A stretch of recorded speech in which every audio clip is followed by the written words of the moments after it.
ꯃꯌꯥꯝ ꯀ꯭ꯔꯤꯞꯇꯣ ꯃꯥꯏꯅꯤꯡꯗ ꯃꯌꯥꯝꯕꯨ ꯑꯃꯨꯛ ꯍꯟꯅ ꯇꯔꯥꯃꯨꯛꯆꯔꯤ ꯃꯌꯥꯝ ꯆꯦꯅꯦꯜꯁꯤꯕꯨ ꯑꯍꯥꯟꯕ ꯌꯦꯡꯕꯤꯕ ꯑꯣꯏꯇꯥꯔꯗꯤ ꯂꯥꯏꯛ ꯁꯕꯁꯀ꯭ꯔꯥꯏꯕ ꯁꯤꯌꯔ ꯇꯧꯕꯤꯔꯝꯕ ꯃꯇꯨꯡ ꯇꯥꯕꯗ ꯑꯃꯨꯛ ꯍꯟꯅ ꯚꯤꯗꯤꯑꯣ ꯑꯅꯧꯕ ꯊꯥꯒꯠꯄꯒꯤ ꯃꯇꯦꯡ ꯑꯣꯏꯅꯗꯃꯛꯇꯀꯣ ꯃꯌꯥꯝ ꯕ꯭ꯂꯝꯒꯤ ꯈꯤꯇꯪ ꯑꯞꯗꯦꯠ ꯑꯃ ꯃꯌꯥꯝꯗ ꯄꯤꯖꯒꯦ ꯇꯧꯕꯅꯤ ꯃꯌꯥꯝ ꯑꯩꯈꯣꯏꯒꯤ ꯇꯦꯂꯤꯒ꯭ꯔꯥꯝ ꯂꯤꯡꯁꯦ ꯑꯩꯈꯣꯏꯒꯤ ꯇꯦꯂꯤꯒ꯭ꯔꯥꯝꯁꯦ ꯑꯩꯅ ꯑꯍꯥꯟꯕ ꯁꯦꯝꯃꯝꯃꯤꯗꯣ ꯒ꯭ꯔꯨꯞ ꯑꯣꯏꯔ ꯃꯥꯜꯂꯦꯕꯀꯣ ꯑꯗꯣ ꯒ꯭ꯔꯨꯞꯁꯨ ꯂꯩꯔꯦ ꯑꯗꯣ ꯇꯦꯂꯤꯒ꯭ꯔꯥꯝ ꯆꯦꯅꯦꯜꯁꯨ ꯁꯦꯝꯃꯣ ꯍꯥꯏꯗꯅ ꯑꯩꯈꯣꯏꯒꯤ ꯃꯥꯒꯤ ꯍꯌꯦꯡ ꯒꯤꯐ ꯑꯋꯦꯗꯤ ꯈꯪꯗꯦ ꯑꯃꯅꯤ ꯈꯪꯗꯦ ꯁꯤꯗ ꯑꯩꯈꯣꯏꯒꯤ ꯆꯦꯅꯦꯜꯗ ꯈꯤꯇꯪ ꯁꯞꯄꯣꯔꯠ ꯑꯣꯏꯅꯕ ꯃꯥꯏ ꯔꯤꯚ꯭ꯌꯨ ꯐꯖꯅ ꯂꯥꯛꯄ ꯉꯝꯅꯕꯀꯣ ꯑꯗꯨꯒꯤꯗꯃꯛꯇ ꯇꯦꯂꯤꯒ꯭ꯔꯥꯝ ꯆꯦꯅꯦꯜ ꯑꯃ ꯁꯦꯝꯖꯈꯤꯕꯅꯤ ꯃꯌꯥꯝ ꯈꯪꯗ꯭ꯔꯤꯕ ꯇꯥꯔꯒꯗꯤ ꯇꯦꯂꯤꯒ꯭ꯔꯥꯝ ꯆꯦꯅꯦꯜꯗꯨꯒꯤ ꯇꯦꯂꯤꯒ꯭ꯔꯥꯝꯒꯤ ꯆꯦꯅꯦꯜꯗꯣ ꯂꯤꯡ ꯃꯈꯥꯗ ꯄꯤꯖꯔꯝꯒꯦ ꯃꯌꯥꯝ ꯖꯣꯏꯟ ꯇꯧꯁꯟꯕꯤꯔꯝꯃꯣ ꯑꯗꯨꯒ ꯑꯩꯈꯣꯏꯒꯤ ꯌꯥꯝ ꯊꯨꯅ ꯒꯤꯐ ꯑꯋꯦꯁꯤ ꯇꯧꯅꯕ ꯍꯣꯠꯅꯔꯁꯦꯀꯣ ꯃꯌꯥꯝ ꯑꯗꯣ ꯕ꯭ꯂꯝꯀꯤꯁꯦ ꯌꯥꯝ ꯐꯖꯕ ꯑꯞꯗꯦꯠꯁꯨ ꯃꯌꯥꯝ ꯂꯩꯔꯦꯀꯣ ꯁꯤꯗ ꯕ꯭ꯂꯝꯀꯤ ꯑꯩꯈꯣꯏꯒꯤ ꯃꯣꯏ ꯁꯤꯑꯣ ꯀꯥꯡꯕꯨꯅ ꯁꯤꯗ ꯃꯥꯒꯤ ꯕ꯭ꯂꯝꯒꯤ ꯃꯇꯥꯡꯗ ꯀꯣꯏꯁꯟ ꯍꯪꯕꯅꯤ ꯈꯪꯗꯦ ꯑꯃꯅꯤ ꯈꯪꯗꯦ ꯂꯣꯏꯅ ꯁꯤꯗ ꯄꯤꯔꯦꯀꯣ ꯕ꯭ꯂꯝꯒꯤ ꯁꯇꯣꯁꯤ ꯑꯦꯋꯤ ꯔꯣꯗ ꯃꯦꯞ ꯀꯃꯥꯏꯅ ꯇꯧꯕ ꯑꯗꯒꯤ ꯁꯤꯗ ꯕ꯭ꯂꯝ ꯇꯣꯀꯟ ꯄ꯭ꯔꯥꯏꯁ ꯄ꯭ꯔꯤꯗꯤꯛꯁꯟ ꯀꯔꯤ ꯀꯔꯥ ꯀꯣ ꯁꯤ ꯅꯣꯏ ꯚꯤꯗꯤꯑꯣꯁꯤ ꯌꯦꯡꯉ ꯑꯗꯨꯝ ꯈꯪꯉꯅꯤꯀꯣ ꯋꯥꯠ ꯕ꯭ꯂꯝ ꯑꯥꯔ ꯕ꯭ꯂꯝ ꯄꯣꯏꯟꯁꯦ ꯀꯃꯥꯏꯅ ꯇꯧ ꯀꯟꯚꯔꯖꯟ ꯀꯃꯥꯏꯅ ꯂꯥꯛꯄ ꯌꯥꯏ ꯈꯣꯠꯄ ꯌꯥꯏꯀꯣ ꯁꯤ ꯀꯟꯚꯔꯖꯟ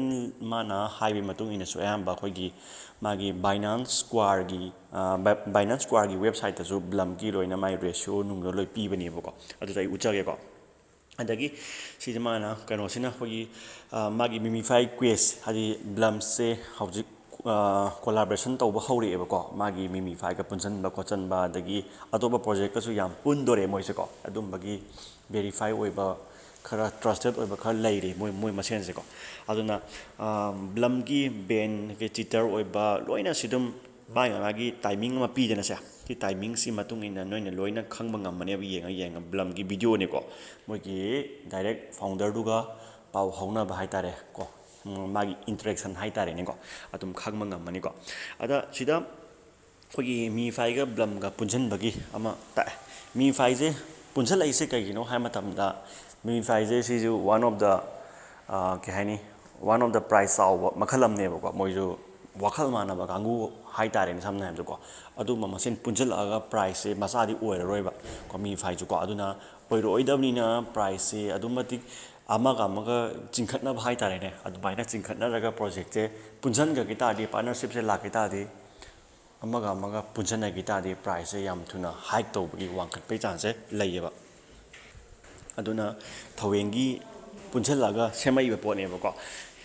ꯑꯗꯨꯗ ꯇꯥꯛꯁ ꯑꯣꯏꯅ ꯂꯥꯛꯑꯅꯤꯀꯣ ꯕ꯭ꯂꯝꯒꯤꯗ ꯌꯦꯡꯉꯣ ꯇꯥꯛꯁ ꯋꯥꯟꯗ ꯃꯤꯐꯥꯏ ꯖꯣꯏꯟ ꯇꯧꯕ ꯑꯗꯨ ꯇꯧꯕ ꯃꯤꯐꯥꯏ ꯁꯥꯟꯅꯕ ꯀꯥꯏꯅ ꯃꯣꯏꯒꯤ ꯑꯗꯨꯒꯤ ꯃꯇꯨꯡ ꯏꯟꯅ ꯕ꯭ꯂꯝ ꯄꯣꯏꯟ ꯄꯤꯕꯅ ꯂꯥꯛꯑꯅꯦꯕꯀꯣ ꯑꯗꯨꯅꯤ ꯁꯤꯗ ꯍꯣꯔꯦꯟ ꯎꯠꯇꯣꯏꯁꯦ ꯑꯗꯨꯅꯤꯀꯣ ꯃꯌꯥꯝ ꯑꯩꯅ ꯎꯠꯇꯣꯏꯁꯦ ꯀ꯭ꯋꯦꯁ ꯔꯤꯋꯥꯔꯗꯁꯦ ꯃꯁꯥꯅ ꯑꯗꯨꯝ ꯎꯠꯂꯦ 999 BP ꯄꯤꯔꯦ ꯑꯗꯒꯤ ꯂꯣꯟꯁ ꯗꯦꯠꯅ ꯉꯔꯥꯡ ꯅꯍꯥꯟ ꯇꯧꯕꯅꯤ ꯁꯤ ꯄꯤꯔꯦꯀꯣ ꯃꯥꯏ ꯗ꯭ꯌꯨꯔꯦꯁꯟ ꯀ꯭ꯋꯦꯁꯅ 3 ꯗꯦꯖꯃꯨꯛ ꯂꯩꯔꯤꯀꯣ ꯉꯁꯤꯃꯨꯛ ꯂꯩꯔꯤ ꯑꯗꯣ ꯃꯌꯥꯝ ꯃꯇꯝꯁꯦ ꯂꯩꯔꯤꯃꯤꯅ ꯖꯣꯏꯟ ꯇꯧꯕꯤꯍꯟꯒꯦꯔꯥ ꯖꯣꯏꯟ ꯇꯧꯁꯟꯕꯤꯒꯦꯔꯥ ꯇꯧꯁꯟꯕꯤꯔꯣꯀꯣ ꯃꯥꯏ ꯀ꯭ꯋꯦꯁꯇꯨꯒꯤꯅꯤꯀꯣ ꯍꯥꯏꯁꯦ ꯀ꯭ꯋꯦꯁꯇꯣ ꯌꯥꯎꯕꯤꯍꯧꯒꯦꯔꯥ ꯈꯣꯠꯀꯦꯔꯥ ꯑꯗꯨꯝ ꯇꯧꯕꯤꯍꯧꯔꯣ ꯁꯤꯗꯀꯣ ꯑꯗꯒꯤ ꯕ꯭ꯂꯝ ꯄꯝ ꯇꯣꯕꯔꯅ ꯍꯥꯏꯁꯦ ꯑꯩꯈꯣꯏꯒꯤ ꯑꯣꯛꯇꯣꯕꯔ ꯃꯅꯨꯡꯁꯤꯗ ꯑꯣꯔ ꯑꯩꯈꯣꯏꯒꯤ ꯕ꯭ꯂꯝꯒꯤ ꯄ꯭ꯔꯥꯏꯁꯁꯦ ꯍꯦꯟꯒꯠꯄꯩ ꯃꯑꯣꯡꯅꯤꯀꯣ ꯍꯦꯟꯒꯠꯄ ꯃꯥꯏ ꯍꯧꯖꯤꯛ ꯄ꯭ꯔꯤꯗ ꯀꯟꯅ ꯇ꯭ꯔꯦꯠ ꯇꯧꯔꯤꯁꯦ 0.5 ꯑꯣꯔ 0.1 ꯃꯨꯛ ꯇ꯭ꯔꯦꯠ ꯇꯧꯕꯅꯦ ꯑꯗꯨ ꯎꯠꯆꯒꯦ ꯍꯣꯔꯦꯟꯀꯣ ꯂꯣꯏꯅ ꯇ꯭ꯔꯦꯠ ꯇꯧꯕꯅꯦ ꯕ꯭ꯂꯝꯁꯦ ꯑꯗꯨꯅ ꯄ꯭ꯔꯥꯏꯁꯁꯦ ꯇꯥꯈꯠꯇꯅ ꯋꯥꯡꯕꯩ ꯃꯑꯣꯡꯅꯦ ꯑꯗꯣ ꯍꯧꯖꯤꯛ ꯂꯣꯟꯁ ꯇꯧꯕꯒꯤꯗꯤ ꯍꯧꯖꯤꯛ ꯃꯇꯝꯗꯤ ꯀꯟꯐꯥꯔꯝ ꯇꯥꯗ꯭ꯔꯤꯀꯣ ꯕ꯭ꯂꯝꯁꯦ ꯀꯔꯝ ꯀꯥꯟꯗ ꯂꯣꯟꯁ ꯇꯧꯗꯣꯏꯅꯣꯁꯦꯀꯣ ꯑꯗꯣ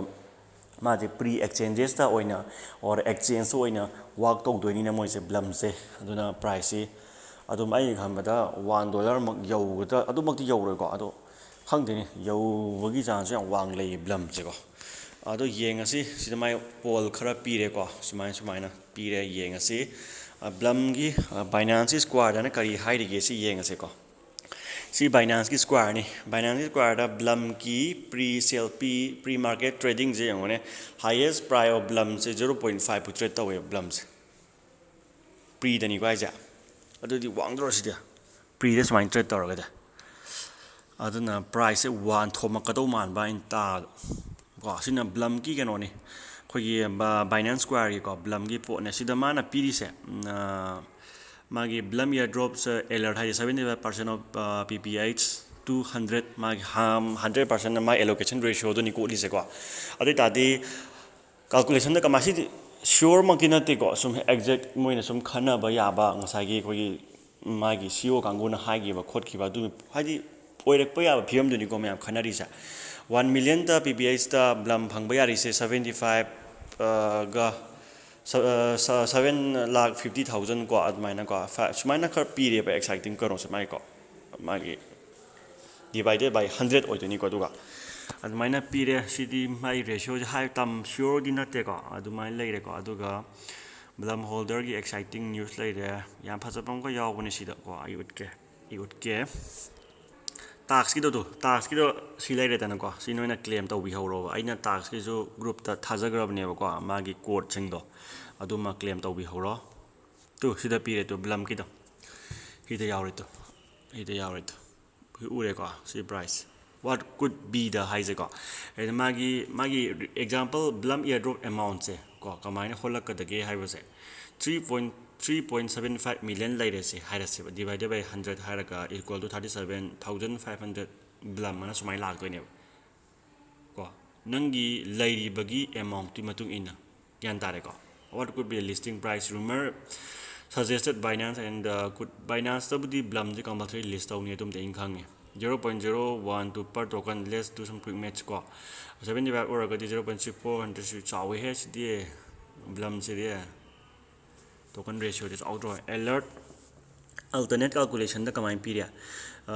you could also use formula PBH into 0.0024 exploring multiple method good idea CGI ko magi peno du matung ina profit per hour jina nang na profit per hour se nang na 3 hairase or 3 million hairase bako 3 million into haraka 0.0023 na multiply to bi da ba adu matung ina nang Blum token phang da ba adu natraga Blum supplier do profit per hour divided by 100 taroga 3 phange dana into 0.012 lakha da ba adu matung ina paisa da 30 minute ta doini bako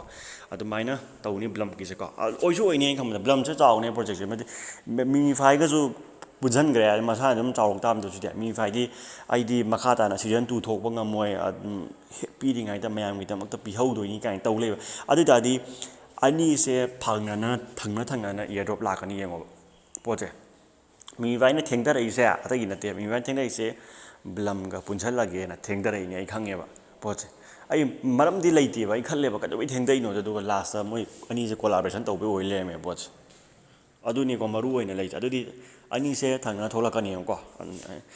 last MemeFi ju last October ga haidai ni moi jo adu thangna tholakani breaking news si lere ko su thotok pa leite ko Blum hajik join taw gi da basing taw bi hawro atopa ka su thotok pa leite da rumor suggested leire Blum gi for sale hai ko su leite